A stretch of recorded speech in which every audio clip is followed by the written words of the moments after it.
thought I'd go up to the garage and give my 1974 MGB a start. As you can see, it's a bit looks a bit sorry for itself from sitting in the garage. I kind of feel guilty of this car because I bought it with all the good intentions of using it as a daily driver, or you know, going and having lovely fun days out. But it's not been the most reliable, and I think the car hates me sometimes. And to be fair, it's been sat around for a long time. Previous to me, the guy basically used it once in 2002 and then stuck it in a garage, which is probably why this has been a temperamental old mistress. But as you can see, it's rather dirty. Small brush bleb coming through there, which I need to clear up. And yes, up here you can see there's been a leak, I guess, from that little bit there, spotting down on the roof. Luckily, I don't think it's actually damaged it. Maybe just got the paint a bit dirty or something, I don't know. But yeah, I mean, it's in generally good nick. I mean, there's a few little rust blebs like that coming through, but and along here. But to be honest, especially compared to my 1100, it's pretty mint. The intention is to put my lovely Boxster away in the garage and try or attempt to use this as a daily driver. Now, I've already turned the ignition on, pump fired up, which is expected, clicked away, and I got out and I smelt a faint whiff of petrol. Anyway, the curse of the MG seems to have hit the fuel pump. I'm sure this thing really doesn't want to live sometimes. But essentially, to be fair, it's probably my own fault because I touched this last. But that pump up here, the top, if I can get in, that top union, or that top bolt, banjo bolt up here, I get a pointy finger in, that one was loose. That wasn't particularly tight either. I don't know what that oily glunk is or where that's come from. Hopefully not from the fuel tank, but either way, yeah, so you can see it left a nice little patch on the floor.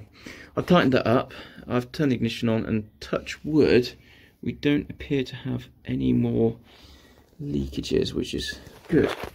I'm trying to do this video in one single shot, so apologies if it's a bit amateurish and me getting in the way and me putting the fingers away like I just did in a second, putting away the camera. So what I've done is disconnect the coil lead just so I can give this a turnover and get the oil flowing a bit more, because it has been sat here for probably 6 to 7, 8 months now. I've checked the coolant's topped up, oil's good, just slightly above maximum, but that's understandable because it's sat here. Dash pots have got oil in. Down here, can't really see, but I've checked it, it's still wet, no rust, nothing like that. Filters gained fuel. If we just quickly look underneath, grab my torch. Hopefully these wheels haven't flat spotted. Probably have, again, from being sat here. But we'll try and excuse that if we're a bit bumpy on the ride. Anyway, looking underneath, you can see it's likes to leave its mark, but crucially, the carb overflows are around here, and it doesn't appear that we've got anything on the floor, so at least the carbs should not be leaking over the overflow. So you can see here, here's the overflow line, and it goes down somewhere down there if you follow it down. Anyway, yeah, so it doesn't look like it's leaking. Now, first step is to turn her over. I'll leave the bonnet up, coil's disconnected still, and we'll see, hopefully everything will turn over. Now, earlier I had to charge it up, the battery the other day, because I left the radio plugged in, and I assume it has a small amount of power it consumes for its clock. So, turn the ignition on. So the battery might not hit its first flourishes of youth, unfortunately. Right. Car, choke, out, throttle. So I put my foot on the floor so we get the maximum airflow. We're in neutral. Handbrake's off anyway. And we'll just try and get the oil pressure to read something.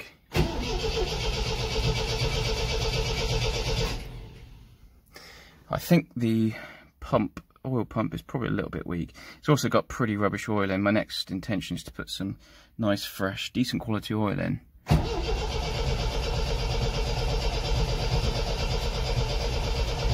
Come on, give me a bit of oil pressure.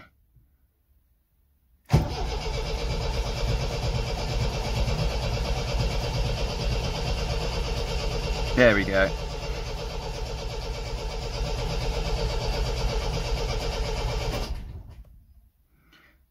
It's reading 50 psi, which is probably not too bad. I mean, it's a little bit low, but again, I'm hoping it's just because it's got crap quality oil in.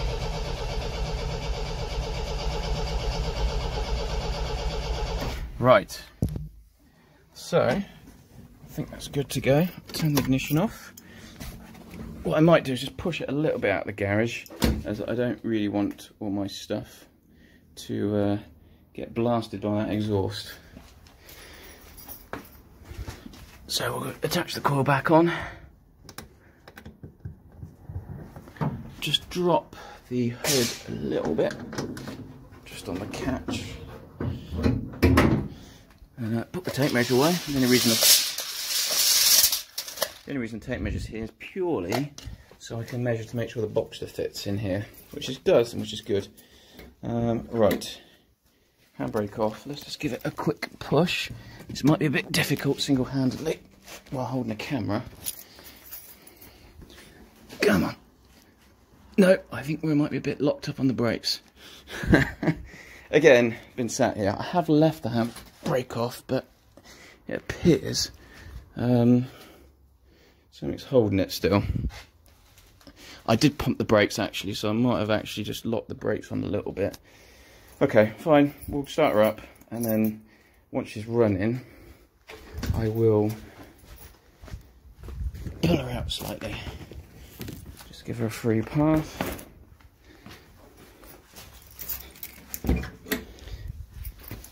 Okay, let's try. Neutral, handbrake off. Just double check she's neutral because I don't want to go flying into the back of my Boxster, my other car. Turn her back on. Choke, just a smidgen. She doesn't usually need a lot to start, even though she has been sitting. No clicking from the pump because it's already primed up, which is expected. I got clicking earlier, so that's all good. Right, fingers crossed, here we go. Come on.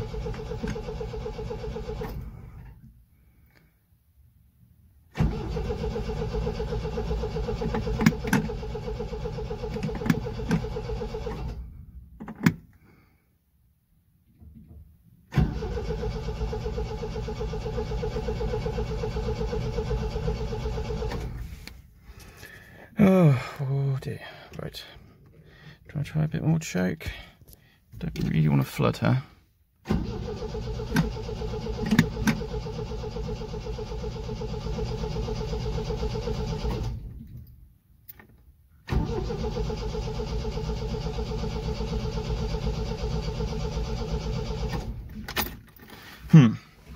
Right. I can still smell petrol. Hopefully we're not still spewing out the bottom. Let's just double check.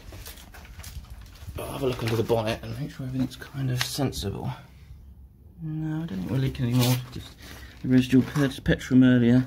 If you look at the bottom of the pump where it's dripping, there doesn't seem to be any collected under there. That's good, at least, I suppose.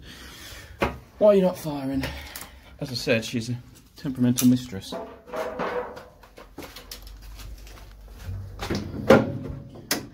Coil is on.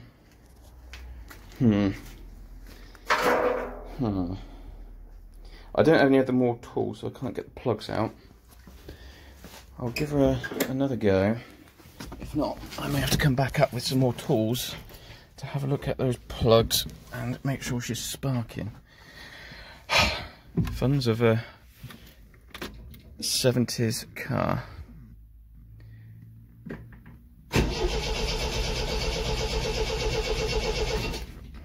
She's getting a bit flatter now. Put that choke back in.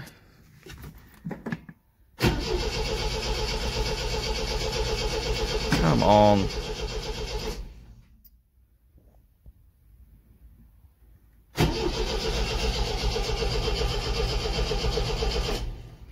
That's interesting. The actual RPM isn't changing.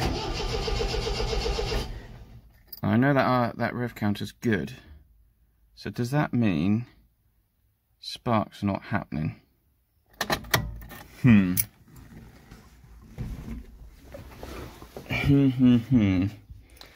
Now, I'd expect it to go up, but I'm not entirely sure of the wiring on these. I assume it will... I assume it still gets power to the rev counter when off. Let's have a look under here. Make sure everything is reasonably sane. Yeah, we've still got...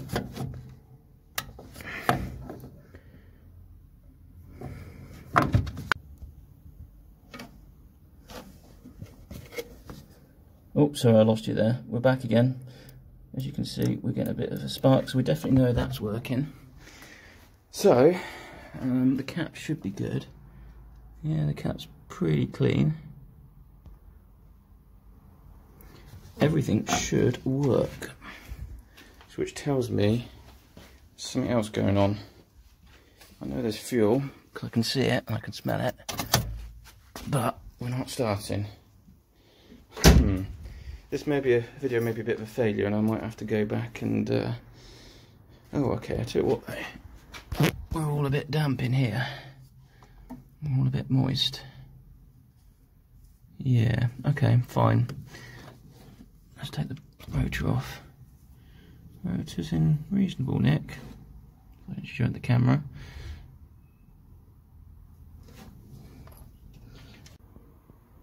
Sorry, I just cut the video off again.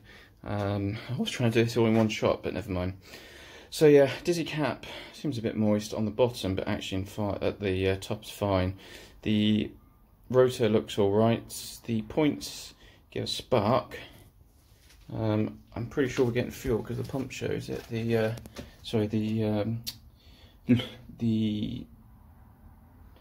filter has fuel in it. I assume it's going through the carbs. The pump's still pumping, so I think it's going somewhere. Only thing I now might suspect is the plugs may be a bit filthy or dirty or problematic. So I haven't got a spark plug spanner on me, so I might have to go back and get one. The only thing that could be also suspect is this fuse box. The contacts are dirty. I've already had to sort of fiddle around with them to try and get the other circuits working, so that's not the best of signs. I think it's the middle one, is it? I think it's this one that's is the power for everything, but I think the coils come through actually on the main circuit without that's unfused, so that should still work. Okay, right, I think this will be it. I'm just going to fiddle around and see if I can get a firing. Yeah, bloody typical. So I tried the second time and she fired straight up, so there's the oil pressure. Actually, that's a bit higher than it was before. Fine. Maybe she is wanting to live. Got a little bit of choke. I suppose the idle, well, she still runs without choke. I mean, it's quite warm today and she's probably running a bit rich, but yeah, she's back and running again. So, intention is to put oil away and go back out, get the car back up the top, and I'll walk back up and I'll try and bring her back down again. One final thing, my box has got rather stained from the exhaust piece shooting all the oil over the back of it. Gotta love classic car tolerances and old car tolerances for their oil seals. Oh well,